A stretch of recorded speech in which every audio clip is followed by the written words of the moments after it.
aholini 65% urushni oxirigacha yetkazish va Rossiyani g'alabasi uchun ovoz bergan edi. Hatto ekspertlar aytayaptiki, Trampda aniq bir strategiyani o'zi qolmadi Eron masalasida. Trampni har bir so'ziga ham e'tibor berib bo'lmaydi, chunki bir so'zdan keyin ikkinchi so'zni inkor etyapti. Eron o'zini kam chiqim qarshiliklari bilan Amerika Qo'shma Shtatlardan iqtisodiy ham charchatib tashladi. Bayden Obamalarni ko'ndira olmagan Netanyahu Trampni mana shu urushga olib kira oldi. Netanyahuning taqdiriga ertangi siyosiy faoliyatiga nuqta qo'yilib qolishi mumkin. Assalomu alaykum hurmatli kuzatuvchilar, bu yana xalqaro tahlil. Studiyamizda siyosatshunoslarimiz Hakimjon aka Jamoliddinov va Farhod Ismatullayevlar, xush kelibsiz. Salomat bo'ling. Bugun gaplashadigan mavzularimiz talaygina birinchi Ukraina prezidenti Zelenskiyni safarlardan boshlasak.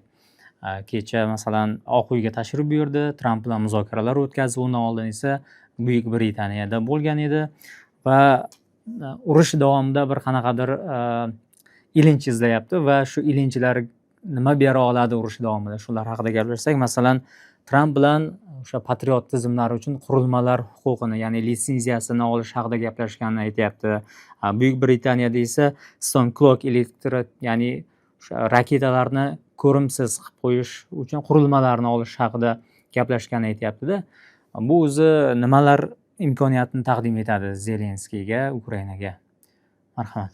Zelenskiyni birinchi uning tashrifi, agar Angliyadan boshlaydigan bo'lsak, Buyuk Britaniyaning yangi bosh vaziri Andy Burnhamning lavozimga o'tirishdagi birinchi bu tashqi aloqalar bo'yicha chet davlatlari rahbarlarini birinchi qabul qilishi. Demak, buni o'zi Angliya tashqi siyosatida Ukraina qanchalik bu ahamiyat kasb etayotganligini natijasi va shu bilan birga Zelenskiyning birinchi, demak, premyer ministr bilan birinchi uchrashuvi ham bu ham demak bu oddiy holat emas. Diplomatiyada hech qanday bir o'zidan o'zi oddiy holat bo'lmaydi. Demak, buning o'zida ham qandaydir bir xalqaro maydondagi chaqiruvi mavjud va bu borada demak endi Andy Burnhamning u hatto bosh vazir lavozimiga o'tirgunga qadar ham bergan intervyularida Ukrainaga bo'lgan munosabatni o'zgarmasligini va Angliya ana shu tanlagan yo'lni davom ettirish haqidagi masalalarni qo'ygan edi va bu masalalarni ana shu uchrashuv davomida ham u yana ta'kidladi va Ukrainaga bo'lgan Angliyaning munosabati Yevropada Ukraina go'yoki bu qalqon sifatida undan foydalanish va Ukrainaga demak kerak bo'ladigan barcha yordamlarni Buyuk Britaniya hukumati yetkazib berish masalalaridan voz kechmaslik haqidagi bayonotini aytdi. Endi lekin bu bilan endi yangi premyer ministrning lavozimga kelishi bu tashqi vaziyatlarda qanchalik bu katta rol o'ynaydi. Endi aslında olganda Andy Burnham liberallar partiyasidagi yetakchi sifatida va shu bilan birga u bir qancha lavozimlarda ishladi. Ayniqsa xalq sog'liqni saqlash vaziri bo'lib ham ishlagan. 2009-yillar, 2009-2010-yillarda madaniyat vaziri bo'lib ham ishlagan va u o'z faoliyatida ichki ishlar vazirining maslahatchisi, birinchi maslahatchisi ham bo'lib ishladi.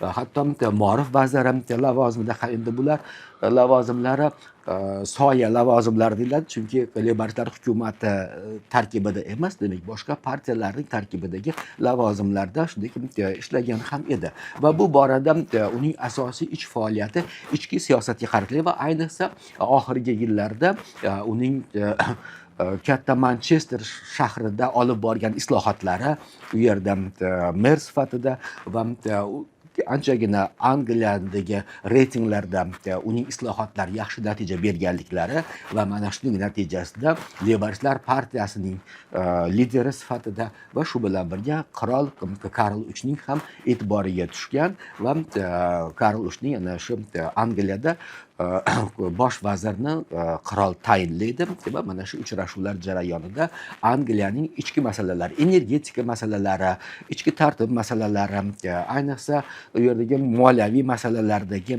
va yana harbiy holat masalalari bunga ko'proq e'tibor qaratilgan va mana shu rakursda demak u siyosatni davom ettirishga va'da berdi va mana shu siyosat davom ettiradi. Lekin tashqi masalalarda Rossiyaga bo'ladigan munosabatda nafaqat bu yerda endi Berlin bo'ladimi, boshqa qaysi partiya bo'lsa qat'iy nazar anglosakslarning o'zlarini Yevropa siyosatida, dunyo siyosatida pozitsiyasi bor va ana shu anglosaks pozitsiyasini yorqin namoyandasi ham mana shu endi Berlin ham o'shalarning biri hisoblanadi va shu borada hatto Brexit nima uchun Angliya Brexit qilib u Yevro assambleyadan chiqib ketdi.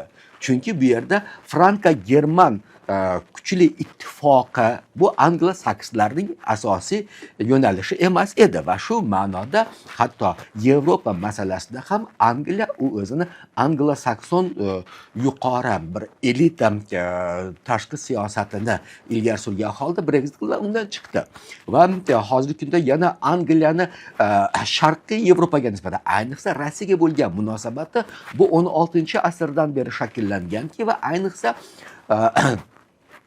17-asrdagi Vestfal sulh shartnomasi va undan keyingi shartnomalar hatto Vena kongresslarida ham o'z aksini topganki, Angliya Rossiyaga nisbatan uni sharq va hatto qoloq yoki bo'lmasa bir ayiqlar o'lkasi sifatida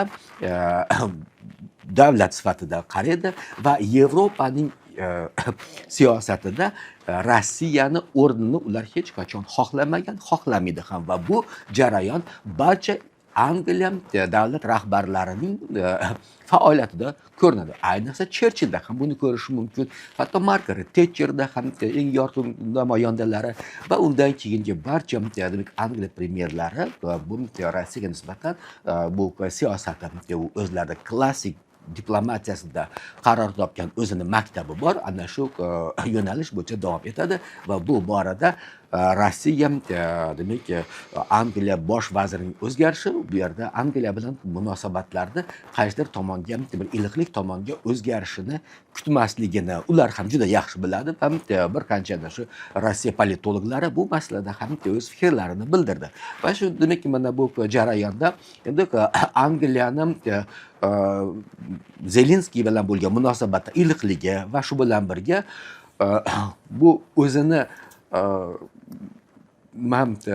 sekret hisoblangan sir hisoblangan harbiy sir hisoblangan ana o'sha Stone Clock sistemasini berishligi chunki bu dronlarga biriktiriladi kichkinagina planshet ko'rinishda va u ana o'sha PVO va turli xil antiraketa raketaga qarshi yoki bo'lsa uchuvchi apparatlarga qarshi bo'lgan uskunalarni aylanib o'ta olish xususiyatiga ega. Bu Ukrainaga juda katta imkoniyat beradi. Masalan, o'tgan hafta 1,5 mingtaga yaqin dron uchirdi Ukraina. Bu katta yordam berdi hamda u va mana bu jarayonda Angliya tomonidan berilgan ana o'sha qo'lmalar natijasida ular anchagina Rossiyani hatto ichkariga 2,5 kilometr hududigacha kirib bordi. Hatto Tambovgacha kirib bordi bular. 3000 kilometrga. Hatto 3000 kilometr o'sha Tambovgacha, Voronejgacha, bu hatto Moskvadan ham bular sharqqa nisbatan ular kirib bora oldi. Mana bu natija.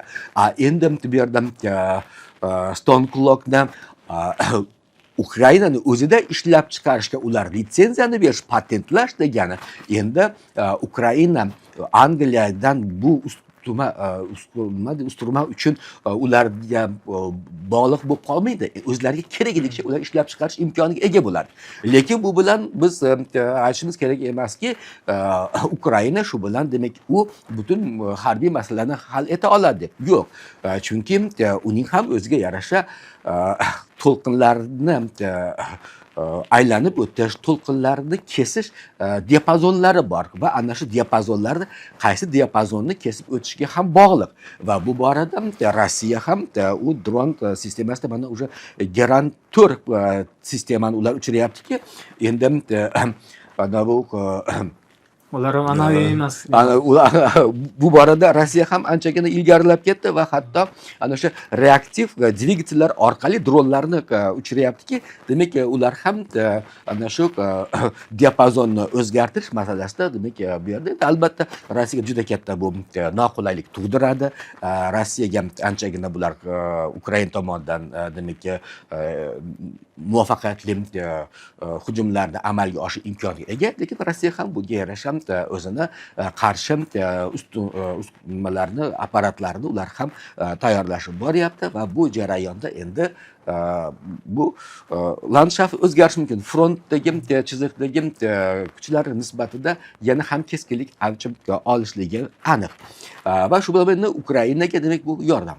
Endi bevosita Trump tomonidan Patriotning ham mana shunday Ukrainani o'zida ishlab chiqarishga ruxsat berilishligi. Endi albatta Patriotni ishlab chiqarish bu oddiy emas, chunki u bir necha bosqichda ishlab chiqariladi va bu borada albatta Amerikadan ular ana o'sha qismlarni olishligi va Ukrainada bu yig'ilishligi, Ukrainada esa endi ular baribir transportirovka qilinadi. Transportirovka qilinish jarayoni xavfi ham bor. Undan tashqari endi u yerda yig'ilish jarayonida mana ayniqsa keyingi 2 hafta davomida shunday qildiki, Rossiya Ukrainani har qanday holatda front bilan bog'liq bo'lishi mumkin bo'lgan, ehtimoli mumkin bo'lganki obyektlarni ular uryapti. Bu borada yana o'shunday nimalarni yig'ilish obyektlari ham bu albatta Rossiya uchun to'g'ridan to'g'ri bu nishonga aylanadi. Undan tashqari endi dron ishlab chiqarish oddiy xonadonlarda, kvartiralarda ham dronlarni yig'ib uni Ukraina uchiryapti.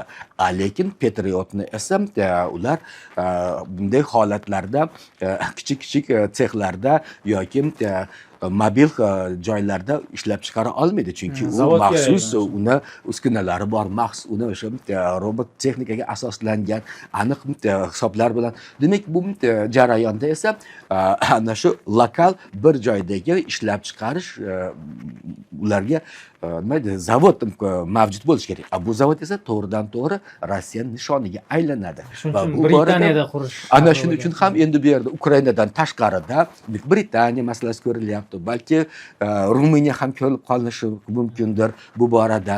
Endi Polsha bundan chetga chiqdi va endi Yevropadagi bu nuqtalar yana bir nima vaziyatki, ana shu 24-yilga Rossiyaning yadro qurollaridan foydalanish doktrinasiga ko'ra Rossiyaga uchirilayotgan yoki Rossiyaga kelib tushayotgan raketalarni ishlab chiqaruvchi davlatlarni ham Rossiya o'zining potensial dushmani sifatida va ularni ishlab chiqarish obyektlariga ham hujum qilish uchun o'zlarining qo'llarini ochib oldi. Va bu borada endi bu masala kichik urushdan katta urushga aylanib ketish masalasi borki, va bu borada albatta hali anchagina ko'p ishlar qilinadi va bu bir kunda hal etilmaydi va bu borada hali menimcha anchagina 2027-yil oxirigacha hali bu masalani ular ko'rishligi mumkin. Ungacha hali urush chizig'i qanchalik o'zgaradi, uni vaqt ko'rsatadi. Albatta Zelenskiyni Yevropaga va Amerikaga tashriflari meni nazarimda ancha samarali bo'ldi. Sababi ikkita intellektual mulkni qo'lga kiritishga erishish arafasida aslida mana o'sha Patriot tizimini olish haqidagi takliflarni Zelenskiy 2025-yil oktyabr oyida 17-oktyabr tashrifida ham bergan edi. Ya'ni buni o'zimizda ishlab chiqarsak, shuni litsenziyasini bersanglar degan takliflar bo'lgan. Ammo Rossiyaning qarshiligi sababli bu cho'zib kelinayotgandi.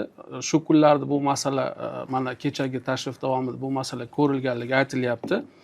Endi Patriot tizimini afzalligi nimada? Hali bu masala to'laqonli unga litsenziyasini berish masalasi yakdil hal bo'lgani yo'q, bu hali jarayonda. Lekin afzalligi haqida aytmoqchiman-da. Patriot tizimi hozir deyarli Amerika Qo'shma Shtatlarini ko'plab ittifoqchilarda bor. Masalan, Fors ko'rfazi atrofidagi davlatlarda, Birlashgan Arab Amirligida, Kuvaytda, Bahraynda, Saudiya Arabistoni davlatlarida bu tizim ishlayapti, bu tizim o'rnatilgan. Hatto Yevropaning o'zida mana Germaniyada bu tizim o'rnatilgan, Yaponiyada bor, Koreyada bor. Demak, bu tizim dunyoda muvaffaqiyatli ishlayotgan harbiy tizimlardan biri sifatida ko'riladi. Endi buni Ukrainani olishga qiziqayotganligi boisi shundaki, birinchidan bu tizim to'laligicha ko'chirilmayapti. Bu yerda bitta narsani oydinlashtirib ketish kerakki, bu juda katta Patriot batareyasi deydi. Bu 3 ta qismdan iborat. Radar qismi, boshqaruv markazi va tutib qoluvchi raketa qismlaridan iborat. Ukraina faqat o'sha raketasini ishlab chiqarish litsenziyasiga ega bo'lishga kurashyapti. Chunki uni yaxlit tizimini Amerika hech qachon hech kimga bermaydi. Qolaversa, uni qurishni o'zi 1 milliard dollardan kam bo'lmas ekanda, yaxlit tizim. Mana bu ishlab chiqarish huquqini berilayotgan raketalar ham eng kamida 1 million dollar atrofida baholanar ekan. Demak, bu juda katta xarajat, juda katta, demak, mehnat. Endi bu tizim yana Amerikadan boshqa qaysi mamlakatga berilgan yoki Ukraina birinchimi degan savol ham tug'ilishi mumkin. Yaponiya davlatigagina mana shuni litsenziya asosida raketasinigina ishlab chiqarish huquqi berilgan ekan. Germaniyada ham ayrim uskunalarni ishlab chiqarishga ruxsat berilgan. Qolgan hamma sir asror, uni texnikasi, texnologiyasi Amerika Qo'shma Shtatlari tomonidan nazorat qilinar ekan. Endi bu nima beradi Ukraina mudofaasi uchun? Bilamizki, shu kunlarda Rossiya ko'proq ballistik raketalar bilan hozir Ukraina hududlarini, portlarini uryapti. Aynan mana shu Patriot tizimi orqali ballistik raketalarni urib tushirish imkoniyati ortar ekan. Endi albatta bugun Ukrainada Patriot bor, lekin uni raketa defitsiti yuzaga kelgan. Ya'ni o'sha yetarli darajada ta'minlanmagan uchun ballistik raketalarni tutib qolish imkoniyatlari bo'lmayapti. Agar bu tizim ishga tushsa, litsenziya olinsa, ishlab chiqarish demak ommaviylashib ko'paytirilsa, bu Ukraina mudofaasi uchun o'ziga yarasha yutuq bo'lib xizmat qiladi degan fikrlar bor. Ammo bu masalaga G'arb juda tanqidiy qarayapti. G'arb olimlari juda skeptik qarayapti. Bu narsa bo'lishi juda qiyin degan fikrlar bor. Endi voqealar rivojini kuzatamiz. Qanchalik Tramp bu yerda qat'iyat ko'rsatadi va litsenziyani bera oladimi yo'qmi? Bir paytlar Tomahawk'ni ham beraman deb bitta qo'ng'iroqdan keyin fikrdan qaytib qolgan edi. Endi voqealar rivoji ko'rsatadi, bu qanchalik natija beradi. Ukraina endi oldingi Ukraina emas, baribir bilamizki, o'sha 1 yil oldin fevral oyida Zelenskiy Oq uyga qanday borgani va Tramp uni qanday qabul qilgani, urishib tashlaganda, oddiy qilib aytganda, mana bu safar Zelenskiy ancha mag'rur bordi. Baribir urushi davomida qanaqadir bir ustunliklari bor va uni muzokara stolida ishlatish imkoniyatiga egadik. Va yaxshi uchrashuv kechganini aytilyapti. Hozir baribir yopiq eshiklar ortida o'tdi. Ko'plab tafsilotlar hozir ma'lumotlar sizdirilgan emas. Fikringiz bor?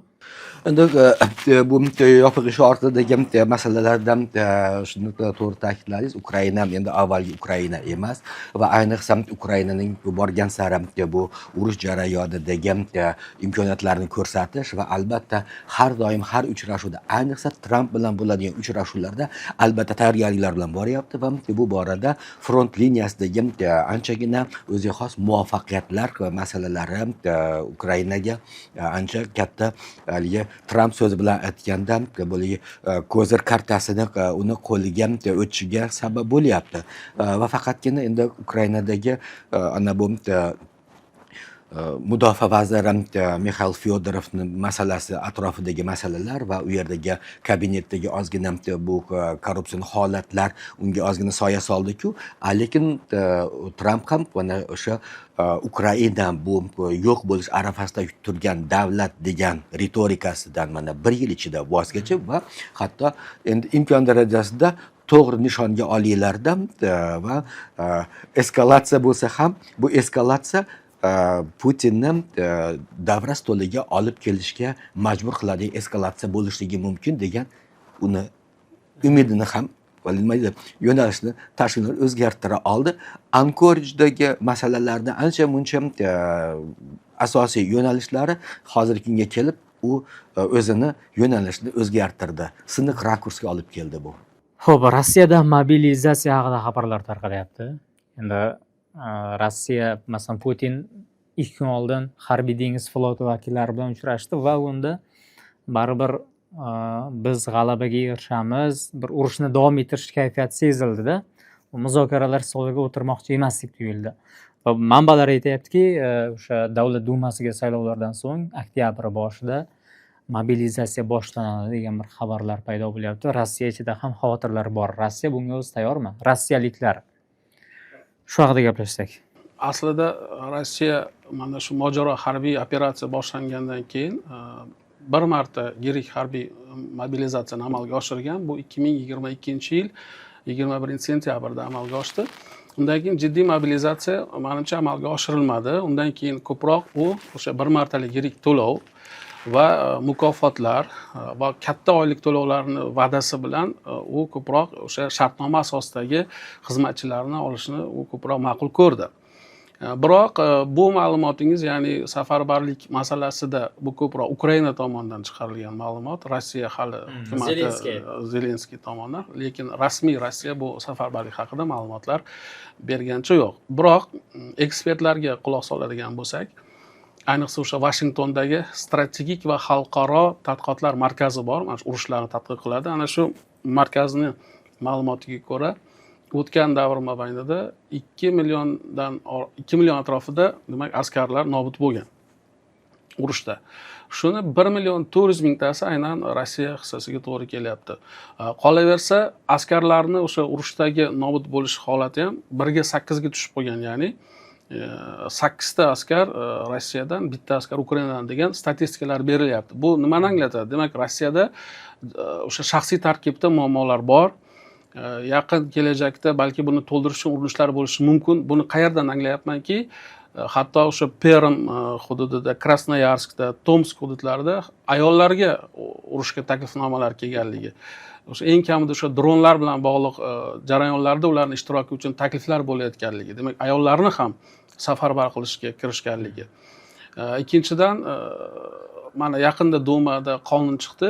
Bu mahbuslarni, o'ta og'ir jinoyat qilgan mahbuslarni ham frontga olish masalasida qonuniy ruxsatlar berildi. Bo'lganda ham o'ta og'ir jinoyat qilgan, ilgari aslida 2022-yilda bunga ular jazm qilgan edi, yengilroq mahbuslarni. Bu safar og'ir jinoyat, o'sha narkotik oldi sotisi, banditizm bilan shug'ullanganlarni ham mana shu urushga olish masalasini ular qonunlashtirdi. Bularni o'zi ham anglatyapti-da, demak unda safarbarlik uchun askar ehtiyoji bor va hatto bir ma'lumot tarqaldiki, Shimoliy Koreyadan, Koreya Xalq Demokratik Respublikasidan 30 mingta askar olinish masalasi ham ko'rilayotganligi haqidagi ma'lumotlar ochiq manbalarda sizdirilgandi. Umumiy hajm 500 mingtani tashkil etadi deyilyapti. Yangi safarbarlikda mana yaqinda kecha ma'lumot tarqaldi. Putin tomonidan harbiy xizmatdagilarni shtati aniqlangan. Armiya soni oshirildi. 2 million oshdi. 2,426 mingta shtat birligini tasdiqladi. Bu degani 2,426 mingta askar bor degani emas, front orqasida xizmat qiluvchilarni ham hisob. Eng kamida hozir 1,5 millionta ayni kunda menimcha Rossiyani askarlari bo'lsa kerak. Bu aniq ma'lumotlar yo'q, har xil manbalardan olingan fikrlarga ko'ra. Demak, shtatlar birligi ham ko'paytirildi va kuzda qandaydir yangilik bo'lsa kerak, buni hozir bashorat qilish juda qiyin. Hakimjon. Mobilizatsiya jarayonlari endi nafaqat bu emasda, umuman oladigan bo'lsak juda ko'p masalalarda, masalan Rossiya haqidagi ma'lumotlarni ko'proq Ukraina razvedkasi tomonidan chiqarilayotgan ma'lumotlar orqali aholi bundan voqif bo'lyapti, yoki Ukraina haqidagi masalalarni esa Rossiya razvedkasi orqali ma'lumotlar orqali olinyaptiki, hozirgi bir ma'lumot almashinuv, informatsiya asridagi bir o'ziga xos informatsion defitsit vujudga keldi-da va bu jarayonda ayniqsa ma'lumotlar bo'yicha ustida ishlashda anchagina ekspertlarga bu qiyinchilik va chalkashliklarni tug'dirish tabiiy holat. Endi Rossiyani mobilizatsiya Rossiya qanday bu natija yoki olib keladi degan masala qo'yilyapti. U yerda 3 xil masala borda. Bu mobilizatsiya jarayoniga Rossiya aholisining munosabati. Rossiya aholisining munosabati hatto 2026-yilni yanvar-fevral oyidagi so'rovlarga ko'ra aholini 65% ular urushni oxirigacha yetkazish va Rossiyaning g'alabasi uchun ovoz bergan edi. Bu oddiy aholini ovozi. Lekin 2026-yilning iyul oyi boshlariga kelganda deyarli 5-6 oyning ichida Rossiya aholisini 3dan 2 qismi urush jonga tekkanligini va muzokaralar bilan urushni to'xtatish haqida ular o'z munosabatlarini bildirdi. Demak, bu aholini mobilizatsiya jarayoniga ular negativ munosabatda ekanligini va bu urush haqidagi ma'lumot o'zi shu darajada ulardan joniga tegdiki, endi bu urush deyarli Rossiyaning deyarli har bir oilasiga ham kirib bordi. Endi bu aholi bundan norozi. Bu bittasi. Ikkinchidan harbiy masala bor. Harbiy masalada yuqorida mana Farhodbek To'g'riberdim ma'lumot berdiki, Amerikani ana o'sha urushlarni o'rganish markazi tomonidan berilgan hisob-kitoblar va bu hisob-kitoblarga nisbatan Rossiyada shuncha ko'p yo'qotishlar va bu yo'qotishlarni harbiy tarkiblarni to'ldirish masalasi borasida va harbiylar to'ldirish masalasida shunday bir Rossiya o'ziga xos sistemani ular yaratdiki, 2022-yilga nisbatan hozirgi kundagi Rossiyaning harbiy voyenkomat tizimi shunday bir takomillashdiki, u yerda doimiy rezerv komandalar mavjudki, mana rezerv komandalar Krasnodarda, Voronejda, Tomskda, Omskda, hatto ana shu Voronejga 30 mingta demak Shimoliy Koreyadan mana harbiylarning keltirilish masalalaridagi boralarida ham Rossiyani hatto front liniyasi ortidagi jarayonda urushga yuborishdi. To'g'ridan to'g'ri ularni voyenkomatdan urush liniyasiga emas, oldin tayyorlab va u yerga harbiy tarkibni to'ldirish uchun bularning rezerv bazasi mavjud va mana shunda ular to'liq foydalanib kelinyapti. Va undan tashqari hozirgi norasmiy ma'lumotlarga qaraganda Rossiyani shu voyenkomat sistemasini o'zi deyarli har bir aholi punktlariga nisbatan olinganda butun Rossiya bo'ylab 200 mingta mana shunday punktlari bor ekan. Endi siz tasavvur qiling, har bir punktda bir 2 tadan 5 tadan ular yuboradigan bo'lsa ham uni o'zi 500 ming emas, 1 milliontani ular bemalol chiqara oladi. Undan tashqari endi Rossiyani ana o'sha urushga tayyorgarlik masalasi shu darajada endi sezdirmasdan ular katta mablag'ni to'plagan ekanki, endi ular kontrakt asosida jalb etish borasida, shuning uchun Rossiyada mobilizatsiya agar bo'lsa ham bu 22-yil sentyabr oyidagidek bu katta bir to'lqinda emas, bu mavjud jarayon sifatidagina ana shu har bir punktlardagi rejadagi qo'shimcha sifatida qabul qilish va tarkibni shunday to'ldirish imkoniyati bor va undan tashqari ana shu qanchalik bu to'g'ri bu nafaqat Rossiya, shu bilan birga Amerika ekspertlar tomonidan ham endi ular ham aksariyati masalan Ritter Scott bilan ko'proq Rossiya propagandasiga o'tib ketishdi. Mershaymerlar ham va ularning ma'lumotlariga ko'ra ham Rossiyada ana o'sha kontrakt asosida frontga borishni xohlovchilar armiyasi ko'pligi va ularni o'zi hozirgi kunda o'zida 300 ming alohida rezerv turganligini ular ehtimoli borligini aytyapti. Endi buni qanchalik endi har bir davlat o'zim harbiy siri. Demak, bu mobilizatsiya tizimi albatta bu borada endi Rossiya hamma nima uchun buni kuzga, chunki saylovlarni o'tkazib oldi, saylovdan keyingi demak bu qishga tayyorgarlik. Endi bu yerda ham ko'proq siyosiy masala ilgari surilyaptiki, endi real voqelikka nisbatan. Endi buni ham albatta vaqt ko'rsatadi. Endi undan tashqari demak ikkinchi tomoni bor, bu siyosiy masala va siyosiy jarayonda esa bu mobilizatsiya albatta Rossiyani ham ichki ham tashqi siyosatiga bu ijobiy bir natija olib kelmasligini hamma biladi, uni Putin ham biladi. Shuning uchun ham bu mobilizatsiyani endi ular juda tinch holatda agar o'tkazadigan bo'lsa ham va avvalgi bir ommaviy yoki Ukrainaga TTSK tizimidagi mobilizatsiya tizimi Rossiyada amalga oshmaydi. Chunki bu yerda bu borada Rossiya tizim 2022-yil hozirgacha shunaqangi bir tizimga aylandiki, hatto buni Ritter Scott bunday tizim hali hech qayerda yo'q. Bu ana shu SSRni tizimini to'liq saqlagan holda ana shu voyenkomat tizimi ulardan eng bir samarali, effektiv tizim sifatida e'tirof etilyapti. Buni yana vaqt ko'rsatadi albatta. Xo'p, qo'shimcha qiladigan bo'lsam, masalan, shu izohlarda yozyapti-da, Instagramdan va boshqa tarmoqlardan. Masalan, bir ayol kishi yozyapti, erim qamoqxonada, agar bir muddat oldin mobilizatsiya bo'ladigan bo'lsa, urushga ketasizlar degan ekan deb xavotirlanib yozyapti. Endi nima bo'ladi, nima qilsak bo'ladi deb. Masalan, shu vaqtgacha ham ko'rdikki, har xil pul evaziga, ozodlik evaziga majburlash holatlarida ham urushga ketganlarni. Ko'pchilik o'zbeklar yuribdi, men Instagramlarda o'zlari video qo'yapti. Qanaqadir faxr tuyg'usi sifatida-da.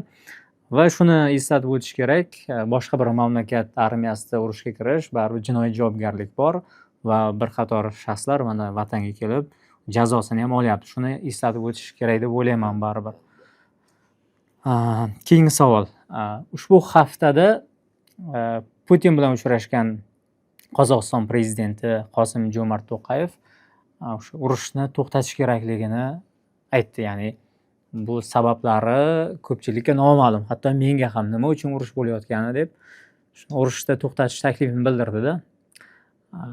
Shuni tahlilchilar izohlayaptiki, bu haqiqatda Qozog'istonga bir tomondan iqtisodiy zararlar tegayotgani, boshqa bir tahlilchilar aytayaptiki, bu Putin bilan kelishilgan va hokazo. Shuni bir tahlil qilsak. Albatta endi bu yerda Qosim-Jo'mart To'qayev siyosatchi sifatida ancha mulohazali liderlardan biri mintaqadagi va uning fikrlari u aytdiki, birinchisi Istanbul formulasiga qaytish kerak va muzokaralarni rivojlantirish kerak. Qolaversa, bu urush men kabi ko'pchilikka ham sabablari, nizoni sababi noma'lum. Mayli biz Armaniston va Ozarbayjon o'rtasidagi Qorabog' mojarosini ildizi bor edi, asosi bor edi, lekin bu yerda hech qanaqa sabab ko'rmayapmiz degan bir munosabatni bildirdi. Shu jarayonda Putin biroz yuzlarida o'zgarishlar bilan qabul qildi. Bu hech bir sun'iy uyushtirilganga o'xshamayapti nazarimda. Ikkinchidan, qolaversa Kaspiy mintaqasi hozir juda xatarlilashib boryapti. Bir necha hafta avval Qozog'istonni o'sha neft tankeriga bo'lgan harbiy o'sha hujum yoki kecha mana yaqinda bo'lgan o'sha Eronni harbiy demak kemasiga, tankeriga bo'lgan hujumlar Kaspiy mintaqasini ham xavflilik darajasini orttirib yuboryapti. Bu albatta jumladan Markaziy Osiyo davlatlariga, xususan Qozog'iston uchun ham iqtisodiy, ham umumiy tarzda xavf tug'diradi. Shu nuqtai nazardan o'z fikrini bildirdi. U yerda menimcha Rossiya prezidenti tomonidan jiddiy javob berilmadi. Hisobotlar berib boramiz, sizga voqealar haqida ma'lumotlar taqdim qilamiz deyildi, lekin bir necha kundan keyin Peskov aytdiki, Rossiyaning maqsadlari aniq. U o'sha Ankorijda e'lon qilingan, ya'ni o'sha to'laqonli o'sha Donetsk hududlari o'tgandan keyingina bu urushlar to'xtashi mumkinligi haqidagi fikrlarni berdi. Bu Omsk shahrida bildirilgan demak Qozog'iston davlat rahbarining fikrini demak o'sha uchrashuv davomidagi masala yuzasidan bildirilgan munosabat sifatida qabul qilish mumkin bo'ladi. Qosim-Jomart To'qayev bu davlat rahbari va davlat rahbari bo'lgunga qadar uzoq yillar davomida diplomatiya yo'nalishida faoliyat yuritganligi va hozirgi ayniqsa davlat rahbarlari ichida haqiqiy nima deydi, professional diplomat sifatida unga baho beriladi va mana shu diplomatiya uni o'zini professionalizmini ana shu Omskdagi uchrashuvda yana bir u o'zini namoyon etdi. Diplomat sifatida Qosim-Jomart To'qayev juda ko'p uchrashuvlarda uni ko'ramiz. Ana o'sha diplomatiyani anchagina nima deydi, o'ziga xos konseptual masalalari va undagi turli xil mimika, jestlar borasida ham o'ziga yetarli anchagina bir ko'nikmalari ega bo'lgan bir diplomat va bu borada Omskda aytilishi nima uchun shu paytda aytildi. Shu kungacha biz bu nima deydi, Rossiya Qozog'iston uchrashuvlar dinamikasi shunaqangi davom etyaptiki, agar eslasizlar o'tgan yili Qosim-Jomart To'qayevni Tramp bilan uchrashuvidan keyin 3 kundan so'ng Rossiyaga chaqirib olib va Rossiyada 134 ta paketni ular imzolashgan edi. Mana bu ham albatta o'ziga xos bir ikki Rossiyani Qozog'istonga nisbatan ssenariy asosida uni baribir bu hudud Markaziy Osiyo, Qozog'iston bu bizni nazoratimiz ostidagi hudud sifatida ekanligini u ko'rsatdi va bu bilan dunyoga ham ko'rsatgan edi. Endi bugungi kundagi 2026-yildagi vaziyatda Qosim-Jomart To'qayev endi albatta bu urushni hatto Qozog'istongacha ham ta'sir etishligi yuqorida aytildi. Mana Farhodbek ana o'sha Kaspin truba konserni bo'yicha Katakan va bunga ochiqdan ochiq Ukrainani dronlarni kelib tushganligi va undan tashqari Kaspiy koridori bo'yicha, chunki Kaspiy koridori bu yopiq koridor. Kaspiy koridor orqali juda ko'p ishlar amalga oshyaptiki va bu borada Isroil ham, Amerika ham albatta endi ular ochiqdan ochiq bular e'tiroz bildirisha olmasa-da, lekin bu AQSh, Isroil va Eron urushidan ana shu koridor juda ko'p foydalanilayotganligi va bu Kaspiy bu ham faqatgina bu Rossiya yoki Kaspiy dengiz bo'yidagi xalqlarni masalasigina emas, bu hatto ana o'sha Yaqin Sharq masalasiga ham qo'shilib ketayotganligi o'ziga xos bu yerda Ukraina va Yaqin Sharq borasidagi ancha-muncha vaziyatlar уже aralashishni boshladi va buni ayniqsa ana shu Arakchining bir necha bor chiqishlari, mana yaqinda kuni kecha Sibega Abbas Arakchiga demak telefon qo'ng'iroq orqali munosabatni bildirganligi va bu vaziyatda demak Ukrainani Eronga nisbatan ochiqdan ochiq to'g'ridan to'g'ri hech qanday konfrontatsiyaga bormayotganligi masalasida bu yerda aytildi. Lekin bu albatta diplomatiya, lekin uni Kaspiy masalasi ham bu oddiy masala emas, chunki Kaspiy bu ikki demak vaziyatni Sharqiy Yevropa hamda Yaqin Sharq masalasini bir-biriga bog'lovchi koridorga ham aylanib qolish ehtimoliga olib kelyapti va bu borada albatta Qozog'iston o'ziga ham juda katta bu zarar yetkazdi. Qozog'iston 3dan 1 o'zini neftini eksport qilishni qisqartirishga majbur bo'ldi, bu bittasi. Ikkinchisi demak ana o'sha Rossiya MPZlariga Ukraina hujumlari natijasida Rossiya ham endi Ukraina Qozog'iston Rossiyaga 50,000 barrel qo'shimcha u neft truba orqali Rossiyaga neftni o'tkazish bu albatta ularni ko'ngilli ixtiyoriy xohishi emas va buni ortida ham albatta Rossiyaning bosimi turganligi va bu borada Qozog'iston bu neftdan keladigan daromadda ham qisqarishiga olib kelyapti. Undan tashqari bevosita Qozog'iston bu sharq va g'arbni birlashtiruvchi koridor sifatida tovar ayirboshlashidagi koridor, bu masalada ham Qozog'iston anchagina zararlarni ko'rayotganligi tayin. Va mana shu borada Qosim-Jomart To'qayev ham endi Putinga bevosita mana shu urushni muzokara asosida tugatish va ana o'sha muzlatilgan va hozirgi kunda bu muammoga olib kelayotgan masalalarni hal etishga ochiqdan ochiq, demak bu endi gapira olishligi, demak Qozog'istonni birmuncha uni, demak Qozog'iston shu bilan birga nafaqat bu Rossiyani zondi ostidagi hudud emasligini va bevosita xalqaro maydonda uning o'zini o'rni va endi Rossiya ekspertlari, siyosatshunoslari go'yoki u Trampga ishonyapti, Trampning ortida turganligini, bu yerda faqatgina Trampgina emas, albatta Qozog'iston bu juda katta hudud, juda katta koridor va bu masalada albatta bu Xitoy ham ana shu Qozog'iston pozitsiyasini qo'llaydi. Xitoyning ham asos pozitsiyasi shu va vaziyat yetildi va mana shu yetilgan vaziyatda 4 yil demak gapira olmagan gapini u gapirdi. Endi bu oddiy gap qanchalik, mana o'zinglar e'tibor bergan bo'lsanglar, bu rezonansga aylanib ketdi.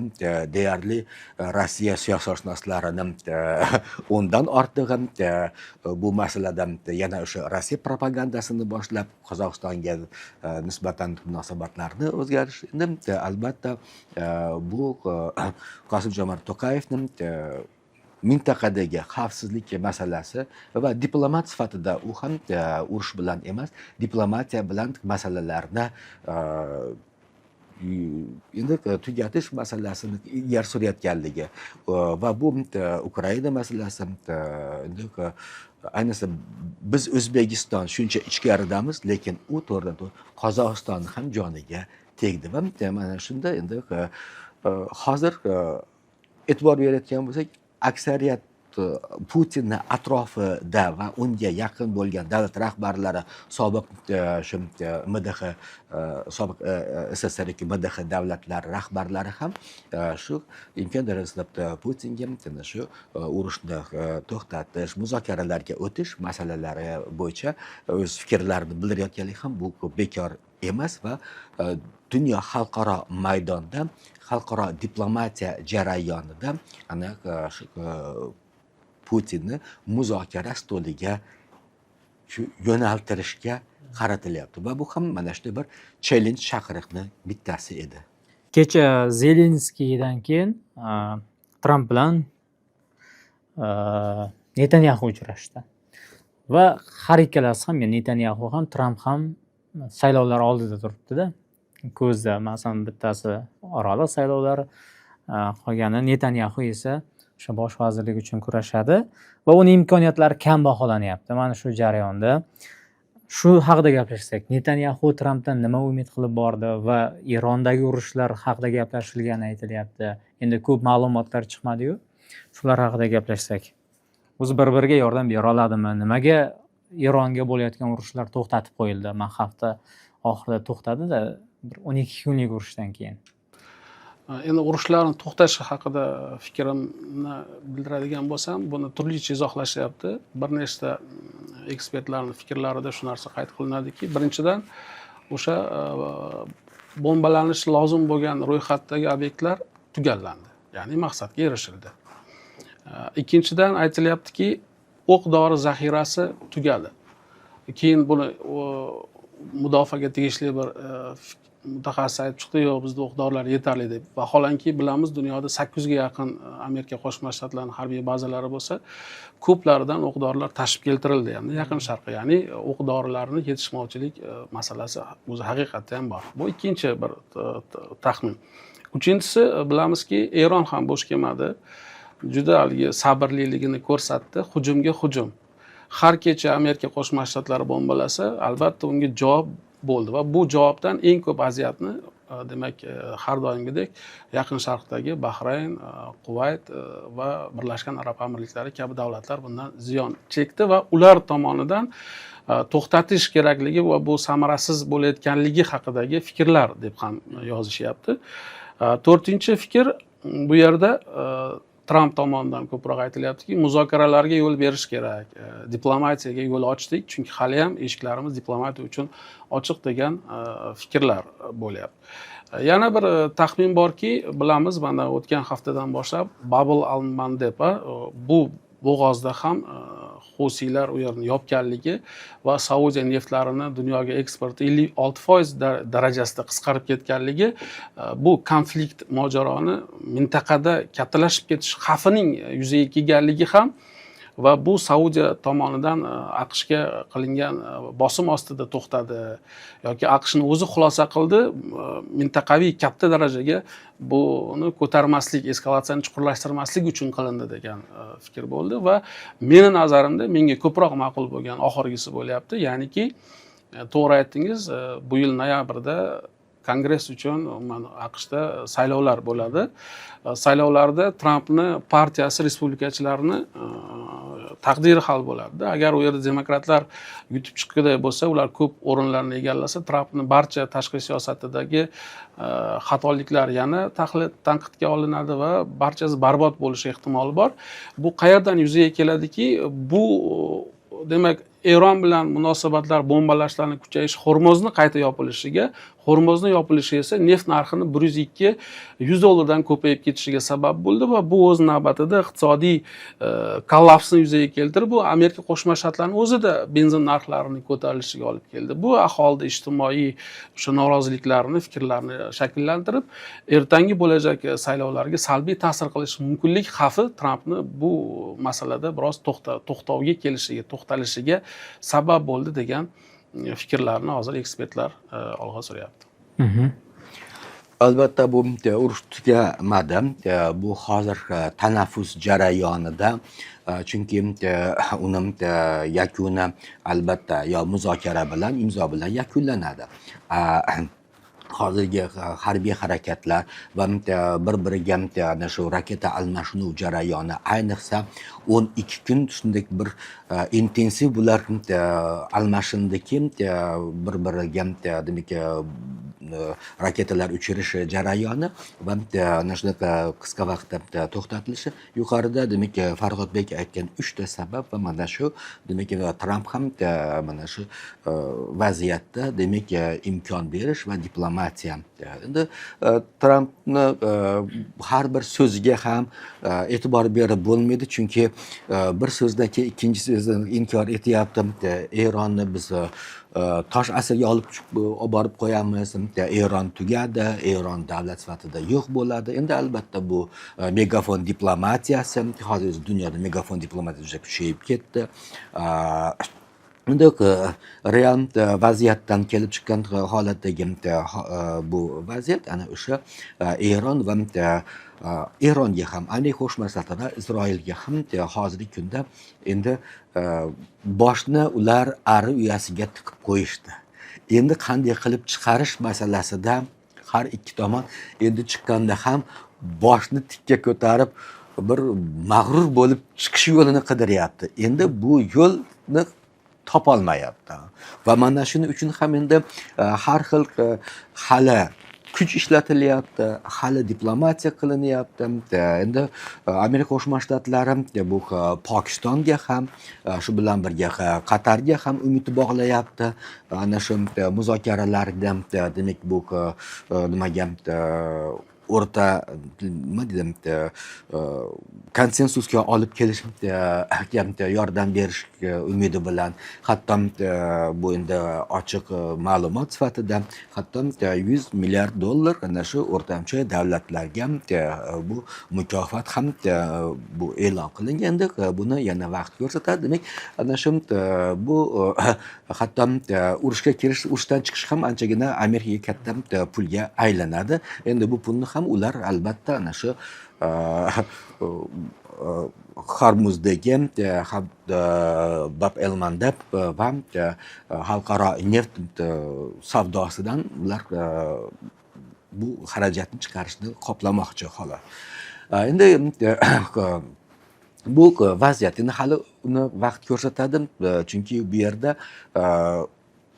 katta bir to'qnashuvga va bu to'qnashuvdan keyin esa muzokaraga o'tilish mana shunga yetib keldi. Endi katta bir to'qnashuv bo'lishligi va bu jarayonda esa Isroil va Amerika armiyasi ular o'zlarini nimaga qodirligini ko'rsatishi yoki bo'lmasa nimaga qodir emasligini ular tan olishiga majbur va shundan keyin bu imzolanishga o'tirishligi mumkin. Endi bu borada demak ana shu saylov qanday rol o'ynaydi va endi o'zi umuman Mana, Netanyahu Trampni nimaga ko'ndirgan bo'lishi mumkin? Masalan, yangi nishonlar ro'yxatini taqdim etadi degan xabarlar chiqdi. Yuqorida mana aytdi Farhodbek, demak o'sha to'xtashdagi ular rejadagi obyektlarni 700 ta obyekt bor edi. Biz 700 ta obyektni hammasini dedi biz uni yo'q qildik va go'yoki endi nimaga vaqt berishimiz diplomatiyaga deyildi. Lekin Netanyahu ham Ben-Gvir va Katz hamda Smotrich bularning asosi bular maksimalistlar. Maksimal Eronni ular tiz cho'ktirish va Eronni mana shu hududdagi liderlik pozitsiyasini tugatishga qaratilgan. Va shuning uchun ham Netanyahu uni birinchi maqsadi hududda Amerika qo'shinini yana ham ko'paytirish. U yerda ba'zi bir qo'shin olib qaytib ketilayotganida haligi Hormuzni himoya qilib turgan kerak emas deb, chunki juda katta sarf xarajat. Aksincha ana shu armiyani u yerda ushlab turish, doimiy bosim ostida Eron orqali esa yaqin Sharqdagi demak Isroil o'zini ana shu davlatlar borki, ularni bosim ostida ushlab turish va eng maksimal darajada qo'rquv asosida kuch yo'li bilan Isroilni ana o'sha hududdagi siyosatni xohlagancha u yerda amalga oshirishga yo'l ochib berish bu Netanyahuni Trampdan asosiy bu iltimosi ham talabi ham shu. Chunki bular o'rtasida shunday bir muzokara nimalar borki, kelishuvlar borki, mana bu kelishuvlar jarayonida Tramp ham bu urushda Bayden ham rozi bo'lmadi. Bu urushga Obama ham rozi bo'lmagan. Bayden Obamalarni ko'ndira olmagan Netanyahu Trampni mana shu urushga olib kira oldi. Va olib kirganda ham shunday bir uni nima deydi, intrigalari borki, mana shu intrigalar masalasida Tramp ham hozir ikki o'tni orasida. Bir tomonda Netanyahuning 7-tashrifi ekan. Umumiy uchrashuv, ya'ni Tramp hokimiyatga kelgandan beri mana 1,5 yil davomida 8-mi uchrashuv ekan. Hali hech kim bunaqa ko'p uchrashmagan ekan. Uchrashuv jarayonida ham yana Netanyahuni u qanday kelganligi, u qayerdan uchdi va qanday keldi, qaysi samolyotda keldi va Washingtonga u qaysi aeroportga qo'ndi. Bular hammasi maxfiy saqlanayotganligi va Netanyahu ana o'shunday bir go'yoki nima deydi, jabrdiyda vaziyatni bir jabrdiydasiga aylanayotgan bu Isroil va Isroilning bosh vaziri sifatida o'zini ko'rsatish bilan bir qatorda, endi bu yerda ham biz bir narsani yashirmaylik. Bevosita Mosadning o'zi bu Trampning Istanbulga kelib ketish jarayonidagi unga ehtimolli bo'lgan suiqasdni bu boshqa emas, Mosad chiqarishligi va go'yoki hozir Trampni ham shu darajaga ular singdirdiki miyasiga, sen ham xuddi biz kabi ana shu nishondasan degan masalada. Va bu biz nishondamiz. Nishonni yana kimga qo'yapti nishon? Haykalasi ham Eronga qo'yapti. Eron nishonidasan. Va ana shu Eron nishon va Eronni maksimal darajada uni kuchsizlantirish.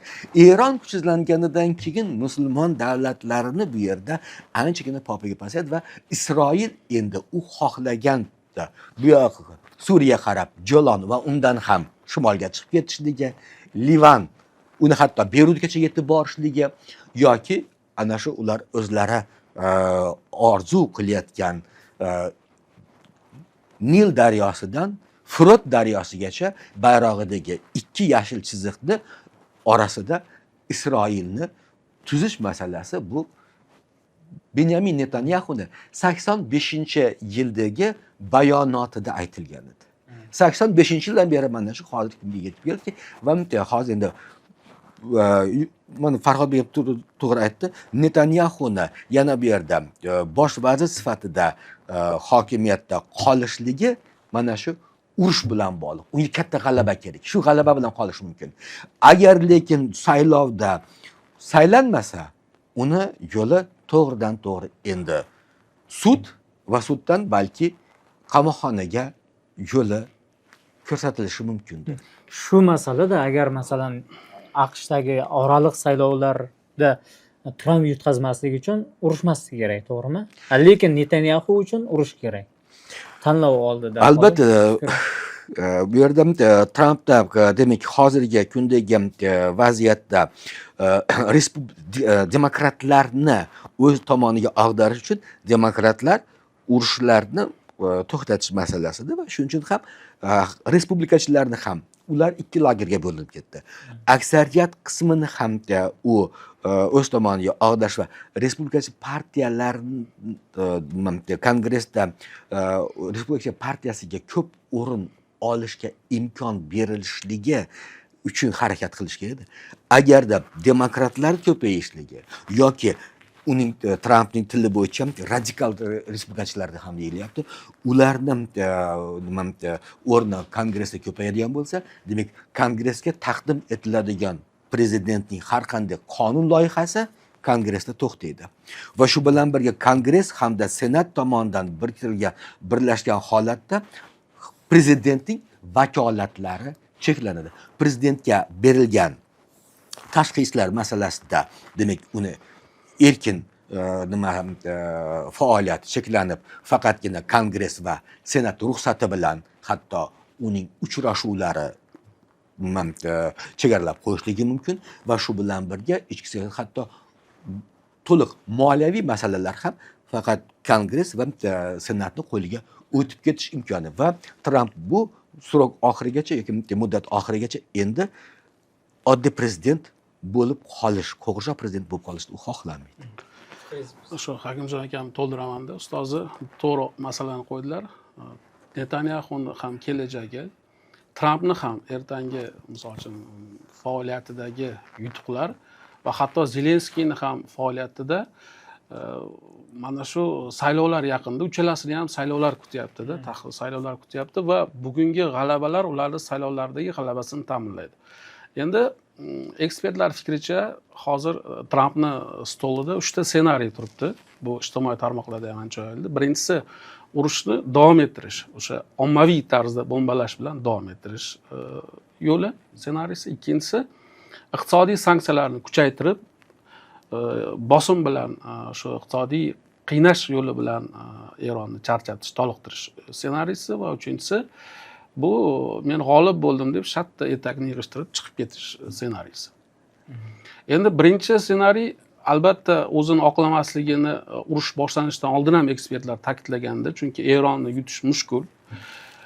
Aslida boshida u kirganda maqsadi rejimni ag'darish. Rejimni ag'dara olmadi. Uni ag'darish uchun quruqlikdan kirish kerak. Quruqlikdan kirishni Amerika Qo'shma Shtatlari rejasida ham yo'q, strategiyasida ham yo'q. Ustoz to'g'ri aytdilar. U boshi berk ko'chaga kirdi. Hatto ekspertlar aytayaptiki, Trampda aniq bir strategiyani o'zi qolmadi Eron masalasida. O'zi yo'q edi. Strategiya bilan kirmagan. Taxmin bilan boshlangan degan fikrlar bor. U battar og'irlashdi va endi g'olib bo'lib chiqib ketishchi. G'olib bo'lib xuddi Afg'onistonga o'xshab chiqib ketishni Eron masalasida qilib bo'lmaydi, chunki endi Eron osonlikcha qo'yib olmaydi ham. Sababi uning shartlari bor. Hormuz masalasi bor, yadro dasturi masalasi bor, raketa dasturlari masalasi bor, reparatsiyalar bor, o'sha pullarni masalasi bor. Endi Erondan qutulish yo'li unga yon bosish, u bilan muzokara stoliga o'tirish. Agar uchinchi yo'lni tanlash Amerika siyosatiga ham to'g'ri emas va Eronga ham unchalik to'g'ri emas. Ikkinchisi esa Eron iqtisodiy cheklovlarga juda moslashgan, sanksiyalarga moslashib ketgan davlat, u bilan Eronni taslim qilib bo'lmaydi. Ko'ryapmizki, 3 ta ssenariy ham hozir stolda turibdi va hatto ayrim ekspertlar aytyaptiki, Tramp va uning atrofidagi ayrimlar birinchi ssenariy ma'qulroqmikan degan hamon fikrda. Va boyagi savolingiz, mana shuni yakunlab qo'yaman, keyin Netanyahu masalasida Netanyahuning birinchi talabi tabiiyki Erondagi bosimni davom ettiring, bizga qurol-yarog'ni ko'paytiring va yana davom ettiraylik, buni oxiriga yetkazaylik degan taklif bo'lganligi aniq. Sababi u asli Tramp undan norozi edi-ku, bir necha oy bilan uchrashmadi. Noroziligi Manimcha oxirgi uchrashuv qiyin kechdi deyiladi. Ya'ni bir necha hafta so'rovlardan keyin qabul qildi. Chunki u angladiki, bu urushga AQShning urushi emas-ku, bu Isroilni o'sha ko'rsatmalari, Isroilni o'sha koordinatalari bo'yicha bu kirib qo'ydida bu tuzoqqa go'yo. Ana endi undan qanday g'olib bo'lib chiqib ketish masalasi muammoga aylandi. Natijada nima bo'ldi? Eron davlati bir yopiq davlatdan hozir mintaqa dunyodagi 4-markazga aylanibdi, ayrim ekspertlar fikricha. O'sha AQSh, Rossiya, Xitoydan keyin 4-markaz statusiga kelib qolibdi. Eronni haligi barbod qilamiz deb, ustoz aytdilar, sivilizatsiya sifatida yo'qotamiz deb, tosh asrga qaytaramiz deb va hatto bir ma'lumot chiqqandi. Eronni 85% sanoat kompleksini yo'q qildik deb. Yo'q qilgan bo'lsang, nega uni mag'lub qila olmading? Nega u oq bayroq ko'tarmayapti? Demak, uddasidan chiqisha olmayapti-da. Va mana shu jarayonlar Trampni qanday yo'l tutishga majbur, o'ylashga va qanday yo'l tutishni hozir ular topa olmayapti. Va oxirgi fikrim 27-oktyabr sanasida Netanyahu taqdiri hal bo'ladi. Netanyahu o'z rekord o'rnatib bo'ldi. 96-yildan beri bosh vazir ekanda, orada bir almashgan. Bunaqa uzoq muddat o'tirgan bosh vazir bo'lmagan ekan Isroil tarixida hamda o'sha Likud partiyasi bilan. Isroilda 120 ta deputat tanlanadi va proporsional saylovda 61 ta 50+1 ni yig'sa yana Likud koalitsiya tuzishga erishsa, Netanyahu yana qolish ehtimoli bor. Qolish uchun esa ertaga elektorat oldida Eronda nima natija qilding, Livanda nima natijalar bo'ldi degan savollarga u munosib javob berish kerak. Bu yerda sionistlar ham o'tirgan bo'ladi. Demak, bu masalada katta javob ham yo'q-da. Netanyahuning taqdiriga, ertangi siyosiy faoliyatiga nuqta qo'yilib qolishi mumkin. Shuning uchun Netanyahu kecha Eron bo'yicha qo'llovni so'ragan bo'lishi aniq va ikkinchisi, menimcha, Ibrohim kelishuvlarini kuchaytirishni ham u so'ragan. Bilamiz, 2020-yilda Ibrohim kelishuvlari bo'yicha arab davlatlari bilan ular, ya'ni arab davlatlari Isroilni tan olishi kerak edi. Xususan Saudiya Arabistoniga ham shu talab qo'yilyapti mana tinch yadro masalasida. Ibrohim kelishuvlarida katta ochko olsa, Saudiyaga o'xshagan davlatlar mabodo uni tan olib qolsa va Eronda qandaydir kutilmagan bir muvaffaqiyatli natijaga erishsa, uni umri uzayishi mumkin. U shuni so'ragan, shuning uchun yordam so'ragan bo'lishi menimcha kerak.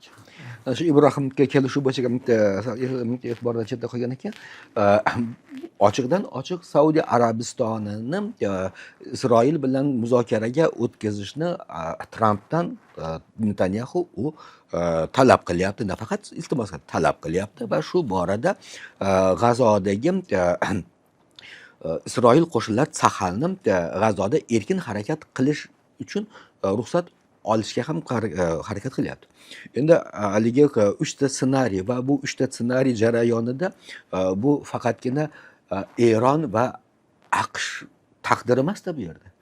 Endi AQSh chiqib ketadi mayli, u boshqa hududda, u boshqa kontinentda, lekin endi Yaqin Sharqda Amerikani, AQShni o'zini ittifoqchilari Saudiya Arabistoni, Birlashgan Arab Amirligi, uni 5-floti joylashgan Bahrayn, bu Amerika fuqarosi degani, u yerdagi Qatar, u yerdagi bazalar nima bo'ladi?